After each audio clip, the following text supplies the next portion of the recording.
జిల్లా మద్దూరు మండలం గాగిలాపూర్ గ్రామంలో ఉన్నాం. మరి గాగిలాపూర్ గ్రామంలోని మద్దూరు మండలానికి చెందిన కాంగ్రెస్ పార్టీ మండల పార్టీ ప్రెసిడెంట్ మేక మల్లేశం గారు మనతో ఉన్నారు. మరి మేక మల్లేశం గారు గతంలో కూడా పలు పర్యాయాలు సర్పంచ్గా పనిచేయడం జరిగింది. మరియు అదేవిధంగా ప్రస్తుతం రాజకీయాల్లో కొనసాగుతున్నాడు. రాజకీయాల్లో ఇప్పుడున్న కాంగ్రెస్ పార్టీలో చాలా చురుగ్గా కొనసాగుతున్నారు. మరి కార్యకర్తలతో మమేకమై పార్టీని మరింత బలోపేతం చేసి తనదైన శైలిలో ముందుకు కొనసాగిస్తున్నాడు, ముందుకు నడిపిస్తున్నాడు. మరి రాబోయే రోజుల్లో రేవంత్ రెడ్డి ఆధ్వర్యంలో పార్టీని మరింత బలోపేతం చేసి కార్యకర్తల్లో ఉత్సాహం నింపి తనదైన శైలిలో పార్టీని మరింత ముందుకు తీసుకుపోయే పరిస్థితిలో ఉన్నాడు. మరి కాంగ్రెస్ పార్టీ ఏ విధంగా ముందుకు కొనసాగబోతుంది, మరి రాబోయే రోజుల్లో రేవంత్ రెడ్డి ఇచ్చిన హామీలు ఏ విధంగా నెరవేరబోతున్నాయి, మరి తనదైన శైలిలో మద్దూరు మండలంలో ఏ విధంగా ఉంది పార్టీ పరిస్థితి అని కాంగ్రెస్ పార్టీ అనేది తన మాటలోనే అడిగి తెలుసుకుందాం మనం. సార్ నమస్కారం. సార్ నమస్కారం. గాగిలాపురం గ్రామస్తుని. నేను గతంలో 1988లో సర్పంచ్గా ఎన్నికైనాను. 95 దాకా చేసినాను. మళ్ళీ రెండవసారి కూడా 2005 నుంచి 2013 దాకా రెండోసారి సర్పంచ్గా చేసినాను, ఏకగ్రీవంగా ఎన్నికై. అప్పటి నుంచి దాదాపు 88 నుంచి ఇప్పటి వరకు కాంగ్రెస్ పార్టీలోనే కొనసాగుతున్నాను. మాది గాగిలాపురం మద్దూరు మండలము. నేను గతంలో కూడా మండల పార్టీ ప్రెసిడెంట్గా చేసిన, ఈరోజు కూడా మళ్ళీ తిరిగి మండల పార్టీ ప్రెసిడెంట్గా కొనసాగుతున్నా. కాంగ్రెస్ పార్టీ ఎందుకంటే దాదాపు ఈ గతంలో రాజశేఖర రెడ్డి తర్వాత టీఆర్ఎస్ ప్రభుత్వం అధికారంకి వచ్చిన కాంచి కాంగ్రెస్ పార్టీ విషయంలో కొంత పార్టీలలో పోరాటం చేసినప్పటికీ తెలంగాణ సెంటిమెంట్తోని తెలంగాణ ప్రభుత్వాన్ని ఎన్నుకోవడం జరిగింది. దానిలో వాస్తవికంగా కేసీఆర్ ప్రభుత్వం ఈ 10 సంవత్సరాలు ప్రజలకు, అటు నాయకులకు, అటు మంత్రులకు ఎవరికి అందుబాటు లేక ఏకంగా నిర్ణయాలు తీసుకొని ప్రజలను ఇబ్బంది పెట్టిండు. ఆ నిర్ణయాలలో కూడా చాలా అవకతవకలు జరిగి అన్యాయం జరిగిన ప్రజలలో గుర్తించి తిరిగి మొన్నటి ఎలక్షన్లో కాంగ్రెస్ పార్టీని నమ్మి రేవంత్ రెడ్డి యొక్క నాయకత్వంలో ఐక్యంగా ప్రచారం చేసి ప్రభుత్వాన్ని చేపట్టడం జరిగింది. మరి ఇప్పుడు రేవంత్ రెడ్డి గారు కూడా ఎలక్షన్లో తన హామీలు ఇచ్చి ప్రజలకు ముందుకు కొనసాగిండు. ఆ హామీలను దృష్టిలో పెట్టుకొని గతంలో ఫస్ట్ మహిళలకు బస్సు ఫ్రీ అని చెప్పి దాన్ని కొనసాగిస్తుండు. రెండవది అదేవిధంగా కరెంటు బిల్లుల విషయంకి వస్తే ప్రతి ఇంటికి 200 యూనిట్ల కంటే తక్కువ వచ్చిన దానిలో కరెంటు బిల్లు మాఫీ చేయడం జరిగింది. మరియు తిరిగి ఈ మధ్యన తన హామీ నెరవేర్చుకోవడానికి 2 లక్షల హామీ నెరవేర్చుకోవడానికి ఆగస్టు 15 తారీఖు వాయిదా పెట్టిండు. దాదాపు పూర్తి స్థాయిలో వర్క్ కూడా పని అయింది, అది కొనసాగుతుంది. అదేవిధంగా ఇంకా కూడా చేయాల్సిన పనులలో వాస్తవికంగా గతంలో ఉన్న ప్రభుత్వం ఆర్థికంగా ఎంతో కష్టపాలు చేసింది. ఆ ఆర్థికాన్ని కూర్చుకుంటూ ఈ హామీలను నెరవేర్చాలనేది ఒక కార్యక్రమం చేసుకొని ఒకటొకటి ముందు కొనసాగుతుండు. రెండవది మద్దూరు మండలంకి వస్తే మాకు గతంలో ఈ జనగాం కాన్స్టిట్యూషన్ నుంచి కొమ్మూరు ప్రతాప్ రెడ్డి గారు కాంగ్రెస్ పార్టీగా నిలబడ్డాడు. కొద్ది ఓట్లతోని ఓడిపోవడం జరిగింది. వాస్తవంగా ఓడిపోవడానికి కూడా పల్లా రాజేశ్వర రెడ్డి ఒక డబ్బు, ఒక దొంగ ఓట్లతోటి గెలవడం జరిగింది.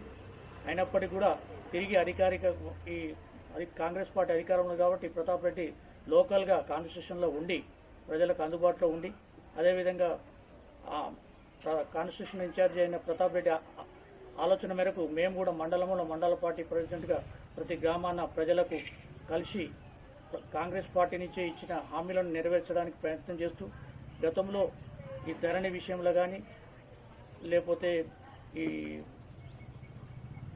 ధరణి విషయంలో కానీ, రెండవది పెన్షన్ల విషయంలో కానీ, ఫీజు రింబర్స్మెంట్ విషయంలో కానీ ఎన్నో విషయాలలో కొన్ని తప్పుదాడుకలు జరిగి గ్రామానికి ధరణి విషయంలో ఊరికి ఒక 10 మంది దాకా నష్టపోయినరు. ఎందుకంటే వాళ్ళు కాస్తులో ఉండి పట్టేదారులో పేరు నమోదు చేసుకోలేక వాళ్ళకి పాస్బుక్లు రాలేదు. ఆ విషయంలో చాలా ఖచ్చితంగా మేము హామీ ఇస్తూ వాళ్ళకి తిరిగి ఆ ధరణిని కొంత మార్పులు చేర్పులు చేసి తగు న్యాయం చేస్తాం ప్రయత్నం చేస్తాం. తెలంగాణ తీసుకొచ్చిన కేసీఆర్ ముఖ్యమంత్రికి ఓడిపోవడానికి గల కారణం ఏంటి, అసలు ఎందుకు ఓడిపోవడం జరిగింది, అందులో మొదలుపెట్టి కేసీఆర్ ఓడిపోవడానికి ముఖ్య కారణం నియంత పాలన.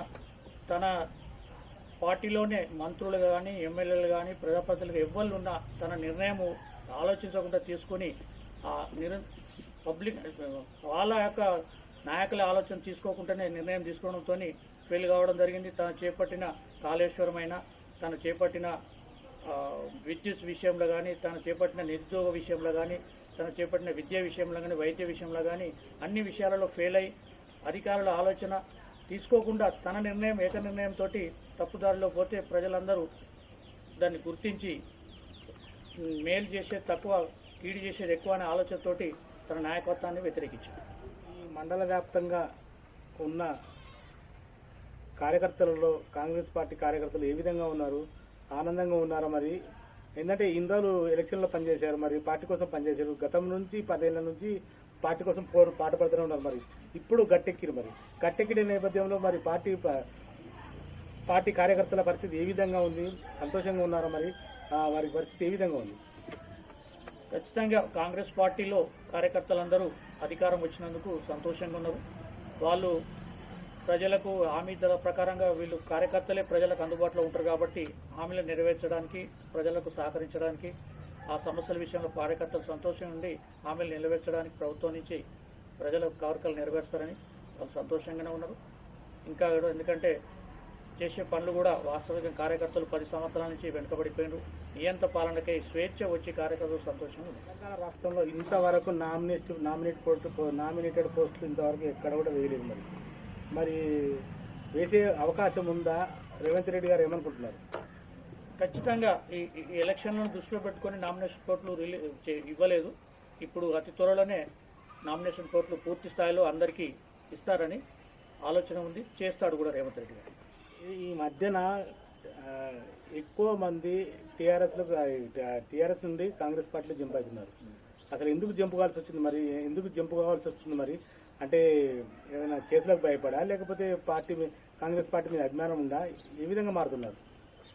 అధికార పార్టీ ద్వారా డెవలప్మెంట్ చేసుకోవచ్చు అనే ఉద్దేశంతో వాళ్ళ కాన్స్టిట్యూషన్లు కానీ వాళ్ళ ఏరియా కానీ డెవలప్ చేసుకోవడానికే టీఆర్ఎస్ పార్టీ నుంచి కాంగ్రెస్ పార్టీలకు ఎమ్మెల్యేలుగా వచ్చి వాళ్ళ ఏరియా డెవలప్మెంట్, ఎందుకంటే వాళ్ళు ఇచ్చిన హామీలు నెరవేర్చుకోవడానికి అధికార పార్టీతోనే సాధ్యం కాబట్టి అధికార పార్టీలకు వస్తుంది తప్ప వేరే ఆలోచన లేదు. గ్రామాలని గృహిణులకు ఇంటింటికి కానీ, అంటే గ్రామాలలో కానీ పట్టణాలలో కానీ పేద మహిళలకు ఇంటింటికి 2500 అంటే గృహలక్ష్మి చేయుతనిస్తా అని చెప్పారు. అది ఇంతవరకు అమలుకు నోచుకోలేదు. మరి అది ఎప్పుడు నోచుకుంటుంది? మరి మహిళలకు చేరువయ్యేనా? ఎలా ఉండబోతుంది? ఇంటింటికి గృహలక్ష్మి అనే పేరుతోటి 2500 రూపాయలు ఇస్తా అని చెప్పిండు. వాస్తవికంగా ఈ ఎలక్షన్స్ వచ్చినాయి. రెండవది కొన్ని పనులు ఇప్పుడు గృహలక్ష్మితో పాటు వాళ్ళు మహిళా బస్సు ఫ్రీ అని చెప్పి, ఇంటికి కరెంటు బిల్లు ఫ్రీ అని చెప్పి, గ్యాస్ సిలిండర్ 500 రూపాయలకు అని చెప్పి, రెండవ ఇందిరమ్మ ఇండ్ల ద్వారా ఇండ్లు అని చెప్పి, మూడవది రైతులకు 2 లక్షల రుణమాఫీ అని చెప్పి ఈ 6 స్కీముల ద్వారా చెప్పిన దానిలో ఒక బస్సు ఫ్రీ, రెండవది కరెంటు బిల్లు మాఫీ, ఈ 2 నెరవేర్చడం జరిగింది. సిలిండర్ 500 రూపాయలకు అనేది కొనసాగుతుంది. ఇంకా చేయవలసిన రైతుల మాఫీ కానీ గృహలక్ష్మి కానీ ఈ పీరియడ్ ఎందుకంటే ముందు ఇంకా 5 సంవత్సరాల పీరియడ్ ఇచ్చిన పబ్లిక్ ఓట్లేసి ఈ 5 సంవత్సరాలలో ఈ కార్యక్రమంలో 6 స్వచ్ఛందంగా వాళ్ళు హామీ ఇచ్చిన రేవంత్ రెడ్డికి ముఖ్యమంత్రి హామీ ఇచ్చిన ఈ 6 స్కీమ్లు పూర్తి చేస్తారని నమ్మకం మాకు. మొదటి నుంచి రాజకీయ రంగంలో ఉన్నారు. మరి రాజకీయ రంగంలో ఉన్న నేపథ్యంలో ఎప్పటి నుండి ఎప్పటి వరకు ఉన్నారు? మరి ఇప్పుడు కూడా ప్రస్తుతం కూడా కొనసాగుతున్నారు కదా. అదే నేపథ్యంలో మీరు సర్పంచ్గా ఏ పార్టీల నుంచి ఎన్నిక కావడం జరిగింది? మరి మీరు ఎప్పటి నుంచి రాజకీయ అరంగేట్రం చేయడం జరిగింది? మరి ప్రస్తుతం ఈ విధంగా ఉంది పరిస్థితి. మేము 1988లో రాజకీయంగా అంటే గ్రామ సర్పంచ్గా ఎన్నుకోవడం జరిగింది. నేను అప్పుడు కాంగ్రెస్ పార్టీలో ఉన్నా. అప్పటి నుంచి 95 దాకా సర్పంచ్గా కొనసాగిన. మళ్ళీ తర్వాత ప్రభుత్వం మాత్రం తెలుగుదేశం ప్రభుత్వం అధికారంలో తెలుగుదేశం ప్రభుత్వం ఉంది. అప్పుడు నిమ్మరాజిరెడ్డి ఎమ్మెల్యేగా కొనసాగిండు. కాకపోతే అప్పటికి ఇప్పటి రాజకీయాల్లో ఏంటంటే మన చేర్యాల ఏరియా నిమ్మరాజిరెడ్డి కాబట్టి పార్టీలకు అతీతంగా ఏ అవసరం ఉన్నా నేను కాంగ్రెస్ పార్టీ అయినా కూడా ఆయన తెలుగుదేశం పార్టీలో అధికారం నుండి ఎమ్మెల్యేగా ఉన్నప్పటికైనా మేము ఏదైనా మా అభివృద్ధి కార్యక్రమాలకు పోతే చాలా సహాయక సహకారాలు అందించేవాడు. ఆ విధంగా నేను మొదటిసారి ప్రభుత్వంలో ఉన్నప్పుడు తెలుగుదేశం ప్రభుత్వం ఉన్నా నేను గ్రామ అభివృద్ధికి ఎంతో తోడ్పడి ముందుకు కొనసాగిన. అదేవిధంగా రెండోసారి 2005 నుంచి 2013 దాకా సర్పంచ్గా ఎన్నికైన ఏకగ్రీకంగా. అప్పుడు కూడా వాస్తవికంగా తెలుగుదేశం పార్టీ అధికారంలో ఉంది. మళ్ళీ తర్వాత కాంగ్రెస్ పార్టీ అధికారంలోకి వచ్చింది. అప్పుడు కూడా ఎమ్మెల్యేలు, ఎందుకంటే మన ఏ ఏరియా ఇప్పుడు జనగాం కాన్స్టిట్యూషన్ నుంచి ఎమ్మెల్యేగా ఉన్నాల లక్ష్మయ్య గారు ఉంటారు. అప్పుడు అంతకుముందుకు అదే చేర్యాల కాన్స్టిట్యూషన్ నుంచి మన నిమ్మరాజిరెడ్డి గారు ఉన్నారు. వాళ్ళు పార్టీలకు అతీతంగా ఉన్న మా పనులు పూర్తి స్థాయిలో గ్రామ అభివృద్ధి గురించి వాళ్ళతో సేవలు తీసుకొని సేవ చేసినాను, అభివృద్ధి చేసినాను. నేను దాదాపు పీరియడ్ అప్పుడు మొదటిసారి 88 నుంచి 95 దాకా 7 సంవత్సరాలు, 2005 నుంచి 13 దాకా 8 సంవత్సరాలు, 15 సంవత్సరాలుగా ఈ గ్రామ సర్పంచ్గా కొనసాగిన. గ్రామంలో చాలా అభివృద్ధి పనులు నేను అధికారంలోకి సర్పంచ్కి వచ్చినాకనే మా ఊళ్ళో గ్రామ పంచాయతీ కార్యాలయం కట్టించుకున్నది నేనే. డైరెక్ట్ ఇళ్లలో పైప్ లైన్ వేసి నీళ్లు తీసుకొచ్చింది మేమే. నేను నా పీరియడ్లోనే ఇక్కడ సబ్ స్టేషన్ వేసుకోవడం జరిగింది. నా పీరియడ్లోనే అప్పుడు మొదటి పీరియడ్ అప్పుడు వాస్తవికంగా గ్రామాల్లో ఈ చిన్న చిన్న వర్కులు, ఈ చెక్ డ్యాములు అట్లా కలిసి నీరు పోతుంటే కట్టలు కట్టి రోడ్లు బాగుపరచడానికి, సైడ్ డ్రైన్ చేయడానికి, అదేవిధంగా సీసీ రోడ్లు చాలా కార్యక్రమాలు చేపట్టి నేను ప్రజలకు అందుబాటులో ఉండి ప్రజా సమస్యలు కూడా తీర్చి ఒక సర్పంచ్గా ఒకసారి ప్రజలతో ఎన్నుకోబట్టే అప్పటికి రెండోసారి ప్రజలు నన్ను ఏకగ్రీవంగా ఎన్నుకోవడానికి ప్రజలే నన్ను నమ్మినందుకు నేను నా కష్టాన్ని శ్రమను ఫలించిందని సంతోషపడుతున్నాను. ఉచిత కరెంట్ అనేది అందరికీ అందుబాటులో లేదు. కొంతమంది మాఫీ అవుతుంది, కొంతమంది మాఫీ అయితే లేదు. అసలు పూర్తి స్థాయిలో సక్సెస్ కాలేదని చెప్పేసి ప్రజలు కానీ ప్రతిపక్ష నాయకులు కానీ ఇతరత్ర అనుకుంటున్నారు. మరి అది ఎంతవరకు సంబంధించింది? ఉచిత కరెంటు విషయంలో మాత్రం చాలా మందికి అయింది. కొంతమందికి వాళ్ళకున్న ఆధారు, రేషన్ కార్డులు లేక, రెండవది వాళ్ళ యొక్క తప్పుడు అందులో పొందుపరిచి ఉంటే దాన్ని సరిదిద్దుకొని వాళ్ళందరికీ ఉచిత కరెంటు ఇచ్చే ఆలోచనలో ప్రభుత్వం ఉంది. ఎప్పుడు కానీ ప్రభుత్వం చేసే పని ఉంటేనే ప్రతిపక్షాలు విమర్శిస్తాయి. కాంగ్రెస్ ప్రభుత్వం రేవంత్ రెడ్డి గారు పని చేస్తుండు కాబట్టి ప్రతిపక్షాలలో కొంత కైతలేదని చెప్పగలుగుతుంది తప్ప పూర్తి స్థాయిలో చేయలేని పరిస్థితిలో ఉంటే వాళ్ళు ప్రతిపక్షాలు మాట్లాడలేకపోతారు. ప్రభుత్వం చేస్తుంది కాబట్టి ఇంకా చేయాలనే దాని మీద వాళ్ళు మాట్లాడుతుండ్రు. దానికి పని చేసి చూపెడుతుంది ప్రభుత్వం అని చెప్తుంది. అంటే గత ప్రభుత్వం నిరంతరాయంగా కరెంటు విద్యుత్ ఇచ్చిందని చెప్పేసి రైతులు కానీ ప్రతిపక్షాలు కానీ చెప్పడం జరుగుతుంది. అదేవిధంగా ప్రస్తుత పరిస్థితుల్లో రేవంత్ రెడ్డి అధికారంలో రాగానే కరెంటు కోతలు, చెరువుల్లో నీరు లేక రైతులు పొలాలు ఎండిపోయి నానా రకాలుగా ఇబ్బంది పడుతున్నారు. రైతులు, ప్రజలు కానీ అందరు కానీ చెరువులో నీళ్ళు లేక కరెంటు కోతలతో చాలా చాలా ఇబ్బందులకు గురవుతున్నారు. మరి రైతుకు ఈ కొరత ఎప్పుడు తీరేదు? ప్రజలకు ఈ విద్యుత్ కోతలు ఎప్పుడు తీరేది? ఇప్పుడు వర్షాకాలం అనేది ఇప్పుడే మొదలైంది. 15-20 రోజులు అవుతుంది. మరి ఇంకా కూడా 2 నెలలు వర్షాకాలం ఉంది. ఇప్పుడు రేవంత్ రెడ్డి అధికారంలోకి వచ్చింది కాబట్టి చెర్లు, కుంటలు నిండడానికి ఇంకా ఆస్కారం వర్షాకాలం ముందుంది కాబట్టి ఖచ్చితంగా నిండుతాయి, రైతులకు అందుబాటులో ఉంటుంది. కరెంటు విషయంలో కూడా గతంలో వాస్తవికంగా కరెంటు రాదు అనే ఒక నేపథ్యంతో కేసీఆర్ చాలా స్లోగన్ చేసినప్పటికీ కూడా ఇప్పుడు ఖచ్చితంగా ఆ కరెంటులో దాదాపు 24 గంటల కరెంటు పూర్తిగా ఇస్తుండు. వాళ్ళు ప్రతిపక్షాలు ఇస్తలేరని చెప్తున్నా ప్రజలలో మాత్రము ఖచ్చితంగా అది ఇస్తుందనే ఆలోచన ఉంది. దాన్ని కొనసాగించుకుంటూ ముందుకు వెళ్ళిపోతారు. ఎంపీ ఎలక్షన్లలో చామల కిరణ్ కుమార్ రెడ్డి గారిని కూడా మీరు అత్యధిక మెజార్టీతో గెలిపించడం జరిగింది. అన్ని గెలిపించుకున్న నేపథ్యంలో మీరు ఏ విధంగా ఫీల్ అవుతున్నారు? మేము చాలా సంతోషంగా, ఎందుకంటే కాంగ్రెస్ పార్టీ అధికారంలో ఉంది. అదే అధికారంలో ఎంపీలో కూడా ఎక్కువ మందిని గెలిపించుకుంటే మనం సెంట్రల్ గవర్నమెంట్ నుంచి ఎక్కువ నిధులు తీసుకొచ్చి అభివృద్ధి చేసుకోవడానికి ఆస్కారం ఉంటుందనే ఉద్దేశంతో ప్రజలలో మన ప్రభుత్వం ఉన్న పార్టీగా మనం చామల కుమార్ రెడ్డిని ఎంపీగా గెలిపించుకోవాలని చెప్పి గ్రామాన తిరిగితే అధిక మెజార్టీ ఈరోజు దాదాపు చేర్యాల దాదాపు 50,000 మెజార్టీ తీసుకొచ్చుకోగలిగినాం. గతంలో సర్పంచ్, ఎమ్మెల్యేగా మేము 8,000 ఓట్లతో ఓడిపోయినప్పటికీ కూడా ప్రభుత్వం వచ్చింది కాబట్టి కార్యకర్తల ఉత్సవం వచ్చి ఎంపీగా మాత్రం గెలిపించుకోవడానికి కార్యకర్తలు ఇంకా ఉత్సవంతో కష్టపడినందుకు 50,000 మెజార్టీ తీసుకొచ్చుకున్నాం. అదేవిధంగా ఎంపీ కార్యకర్తలు కూడా ఇక్కడ ఏరియాను అభివృద్ధి, అటు మా ఎమ్మెల్యేకు కూడా పార్టీ ఇన్ఛార్జ్ ప్రతాప్ అన్నకు కూడా సహకారం అందుతుంది కాబట్టి అభివృద్ధి చేసుకోవడానికి తోడ్పడతారని కార్యకర్తలను కష్టపడి పనిచేసి గెలిపించుకున్నాం. సంతోషపడుతున్నాం. గత ఎలక్షన్లో కొమ్మూరు ప్రతాప్ రెడ్డి స్వల్ప మెజార్టీతో ఓడిపోవడం జరిగింది. అదే నేపథ్యంలో మరి కొమ్మూరు ప్రతాప్ రెడ్డి గారు మీతోటి, మీ నాయకులతోటి కానీ కార్యకర్తలతోటి మమేకమై ఆ పార్టీని మరింత బలోపేతానికి కృషి చేస్తున్నాడు మరి, లేకపోతే హైదరాబాద్కి పరిమితమై హైదరాబాద్లో ఉంటున్నావు మరి, ఎక్కడ ఉంటున్నాడు మరి, ఏ విధంగా ఉంది పార్టీ పరిస్థితి మరి, ఆ పార్టీని మరింత బలోపేతం కోసం కృషి చేస్తున్నాడా మరి, ఏ విధంగా ఉంది మరి పార్టీ పరిస్థితి? ప్రతాప్ రెడ్డి స్వల్ప మెజార్టీతో ఓడిపోయినప్పటికీ కూడా తిరిగి ఆయన కాన్స్టిట్యూషన్లే వండుకుంటూ ఇటు జనగాము అటు చేర్యాల వండుకుంటూ ప్రజలకు అందుబాటులో ఉంటూ అభివృద్ధి కార్యక్రమాల్లో ప్రజలకు అటు కార్యకర్తలకు అండదండగా ఉండడానికి నిర్ణయించుకొని రేపు కూడా తిరిగి ఏ విధమైన ఆలోచన ఓడిపోయినా అనే ఆలోచన లేకుండా ఖచ్చితంగా ప్రజలకు అందుబాటులో ఉండి కార్యకర్తలకు అందుబాటులో ఉండి ఈ చేర్యాల జనగామ అభివృద్ధికి తోడ్పడతాడు ఉంటాడనే నమ్మకంతో మాకు కూడా అటు కార్యకర్తలకు ఇటు ప్రజలకు అందరికీ హామీ ఇచ్చిండు. అదేవిధంగా కొనసాగుతుంటూ ఉంటుండు. చేర్యాల జనగామలోనే ఉంటుండు.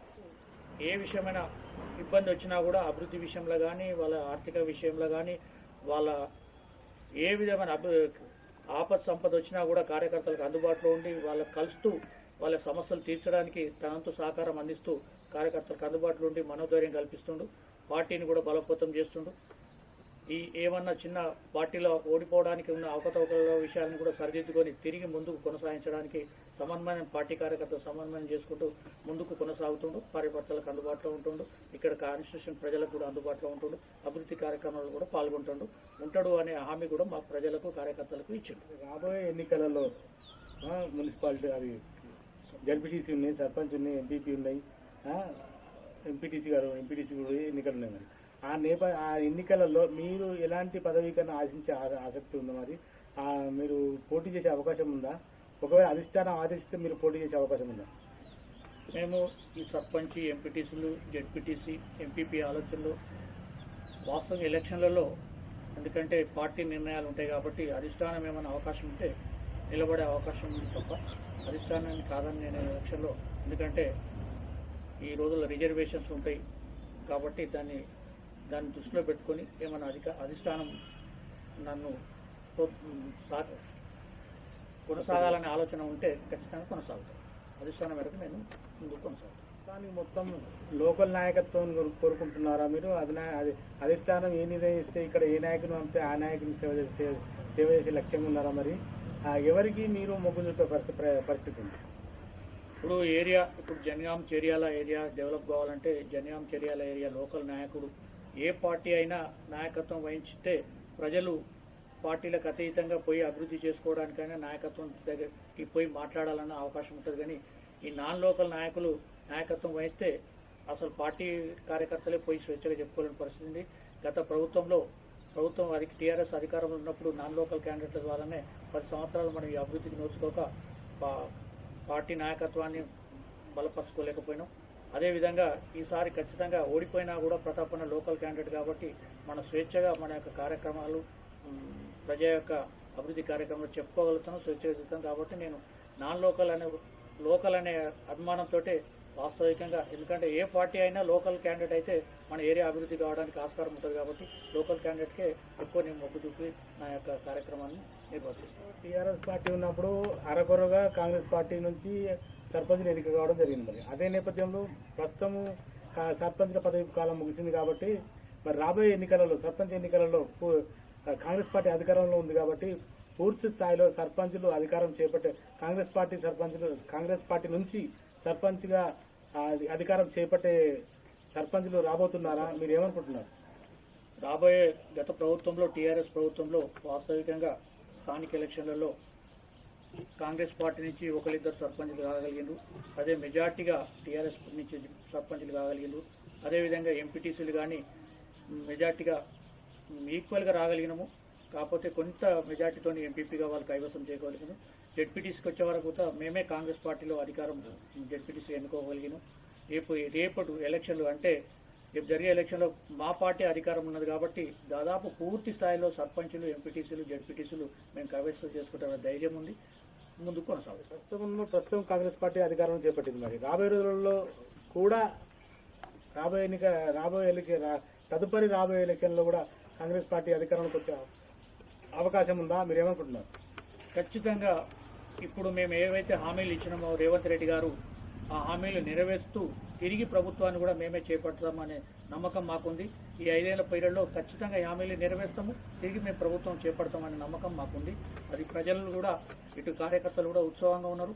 ఎందుకంటే స్వేచ్ఛా జీవితంకి వచ్చింది కాబట్టి తిరిగి ఇదే ప్రభుత్వాన్ని ఎన్నుకోవడానికి ప్రజలు ముందుకు వస్తారు. ఇచ్చిన హామీలు నెరవేర్చడానికి మేము ప్రభుత్వం తరఫు నుంచి రేవంత్ రెడ్డి గారు చేస్తారనే నమ్మకం మాకుంది. కార్యకర్తలు కూడా ఎన్నో విధాలుగా ఇండ్లు వాస్తవికంగా డబుల్ బెడ్రూమ్లని పెడతాయని చెప్తే అటువంటిది కార్యక్రమం తెలంగాణ పార్టీ ఏం చేయలేకపోయింది. తిరిగి మేము ఖచ్చితంగా ఇందిరమ్మ ఇండ్లు ప్రతి గ్రామానికి మొదటి విడతగా 20-30 ఇండ్లు శాంక్షన్ చేపించి పేదోళ్లకు ఇండ్లు కట్టిపించే ప్రోగ్రాం కూడా ఉంది. అది కూడా నెరవేర్చడానికి మేము సంసిద్ధంగా ఉన్నాం. అతి త్వరలో జరగబోయే మంత్రివర్గ విస్తరణ ఎవరెవరికి విస్తరణలో భాగంగా ఎవరెవరికి మంత్రివర్గం దక్కే అవకాశం ఉంది? మరి ఆశావాహులు ఏమనుకుంటున్నారు? మంత్రివర్గంలో ముఖ్యంగా కోమటిరెడ్డి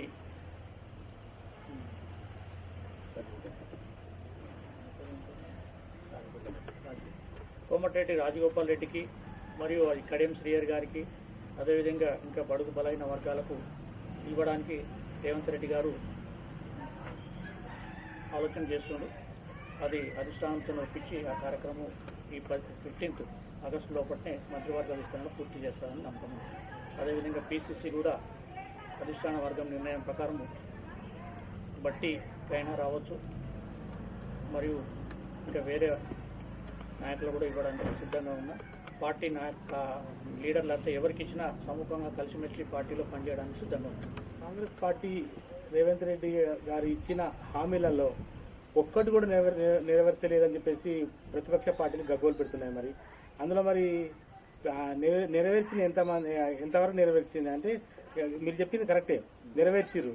అది ఎంతవరకు సక్సెస్ అయింది? మరి రాబోయే రోజుల్లో పేద ప్రజలకు పెన్షన్ ఇస్తా అని చెప్పిండు, కొత్త రేషన్ కార్డులని చెప్పిండు, అనేక పథకాలు ప్రవేశపెడతా అని చెప్పిండు. మరి ఇప్పటి వరకు ఎలాంటి, అదేవిధంగా రైతులకు అంటే వర్షాకాలం కాబట్టి రైతులకు వర్షాలు పడుతున్నాయి కాబట్టి వర్షాలు అరకొర పట్టినా కానీ ఏదో ఉంటుంది, తడి వస్తుంది చెప్పి రైతులకు ఎలాంటి ఇబ్బంది లేకుండా ఉన్నది. మరి రాబోయేది చలికాలం, ఎండాకాలంలో రైతులు అనేక రకాలుగా ఇబ్బంది పడతారుగా. మరి ఆ నేపథ్యంలో రైతులకు కరువు తీర్చడానికి ఎలాంటి ప్రత్యామ్నాయ ఏర్పాట్లు చేయబోతున్నాడా సీఎం రేవంత్ గారు? వర్షాకాలము స్టార్ట్ అయింది. ఇప్పుడు వరకు పూర్తి స్థాయిలో వర్షాలు పడకుండా ఆర్కడి పంటలకు సరిపోయే వర్షం పడుతుంది కాబట్టి వర్షాలు పడతాయి. రెండవది, రైతులకు ఇచ్చిన హామీలో ఈసారి సన్నోట్లకు ఖరీదు చేసే ముందు ఖచ్చితంగా 500 రూపాయలు బోనస్ ఇస్తాడు.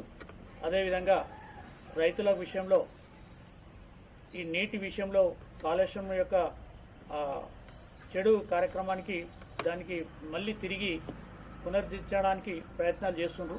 దానివల్ల నీటి సౌకర్యాలు కల్పించి ప్రజలకు ఈ నీరును అందించి పంటలు పండించే ఆలోచనలో రేవంత్ రెడ్డి గారు ఉన్నారు.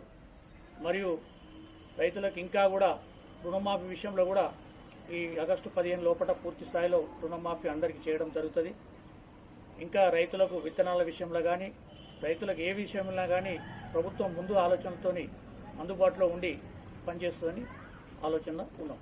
కూడా ఇందిరమ్మ ఇండ్ల ఊసే లేదు, అసలు ఇందిరమ్మ ఇండ్లు ఫ్రీ ఉచిత ఇండ్లు ఇస్తారా లేదా అని చెప్పేసి పేద ప్రజలు, ఇల్లు లేని ప్రజలు చాలా ఆందోళన చెందుతున్నారు.